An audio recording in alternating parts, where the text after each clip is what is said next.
Former U.S. President Donald Trump holds a campaign rally in Pickens, South Carolina. At his rally in the Council Bluffs, Iowa on Friday, former President Trump alleged corruption against President Biden, railed against the media, and touted his record in office.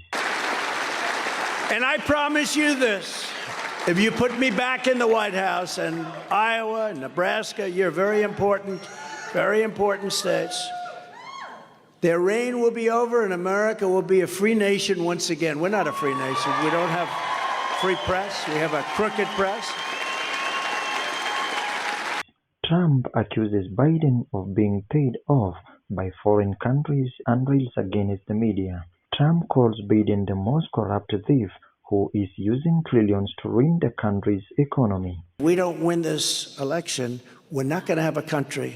We're not going to have a country. There's going to be nothing left, and we can't let that happen. Just think of what we have already achieved in our 4 incredible years. We delivered the largest tax cuts and regulatory cuts in the history. These are the biggest cuts in the history of our country. And likewise, we built the greatest economy in the history of the world. We had it going just before COVID came in. Nobody had ever seen numbers. African American, Asian American, Hispanic American, women, men, people with diplomas, people without diplomas, people #1 at MIT, and people that could barely get a job before. Everybody was working and everybody was happy. And even very, very far left people were coming up to me and saying, let's get together. The country was coming together. It was amazing. And then we had COVID. We had to go through a different thing. And then even then, we handed over. We did an amazing job, got not nearly enough credit for the job we did. We were making ventilators for all the nations of the world within about 3 months.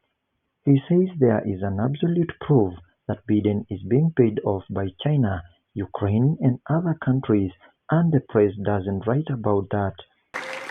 They have absolute proof that Biden's being paid off by China, Ukraine, and many other countries. And the press doesn't even write about it. That would have been 10 years ago. That would have been the biggest story in history. It's 100 times bigger than Watergate. That would have been the biggest, and they don't even put it on the news. They don't. You look, if there's anything, they feel guilty because they have the biggest story in history, and they are cowards. They're corrupt. Trump now promises Americans that if they elect him back to the White House, he would ensure the total freedom that he says Biden has corrupted. For MMU TV, I'm Daniel Tanyai.